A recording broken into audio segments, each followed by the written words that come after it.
सभापती महोदय, आजच्या अभिजित वंजारींच्या अर्धा तास चर्चेमध्ये त्याने तीन मागण्या मांडल्या आहेत, तीन मुद्दे मांडले आहेत आणि त्याला लॉजिक पण मांडले आहेत आणि अतिशय परफेक्ट लॉजिक आहेत.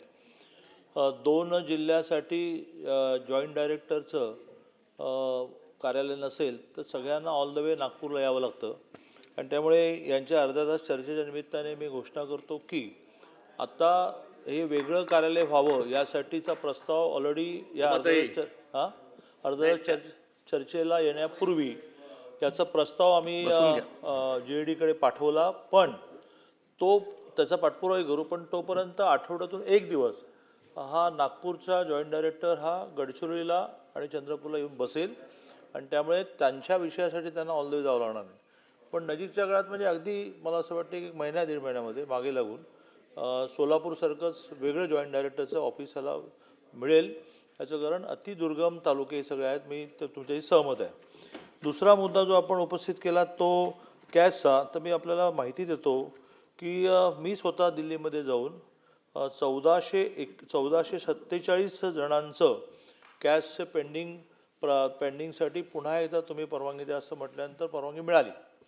1447 पैकी 1421 जणांचं झालं. आपल्या विद्यापीठामध्ये एकूण 55 जण होते, त्यातलं 45 जणांचं झालं. आता जी राहिली आहे त्याच्या बाबतीमध्ये मात्र युनिव्हर्सिटी ग्रँट कमिशनचं म्हणणं असं आहे की आता भास झाला, त्याच्यापेक्षा जास्त मी करणार. तरीही खूप कमी संख्या असूनही त्याच्यासाठी मी दिल्लीत जाणार. आपली तर केवळ आणि केवळ 10 आहेत आणि बाकीची अशीच एक 20 एक आहेत. बघ ती सगळी मिळून 1447 पैकी 1421 झाली, म्हणजे 52 राहिली. फक्त 52 मधली 10 गडचिरोली राहिली. तर मी दिल्लीला स्वतः जाऊन त्याच्यात प्रयत्न करतो. आता मुद्दा आला अनुदानितचा. एकूण गडचिरोली जिल्ह्यामध्ये 33 अनुदानित आणि 39 कायम विना अनुदानित आहेत. 39 मधली जी 13 महिला आहेत मुलींची, त्याला 100% अनुदान देण्यासाठीची पहिली मूव झाली आणि त्याच्यातल्या 5 महाविद्यालयांना मिळालं.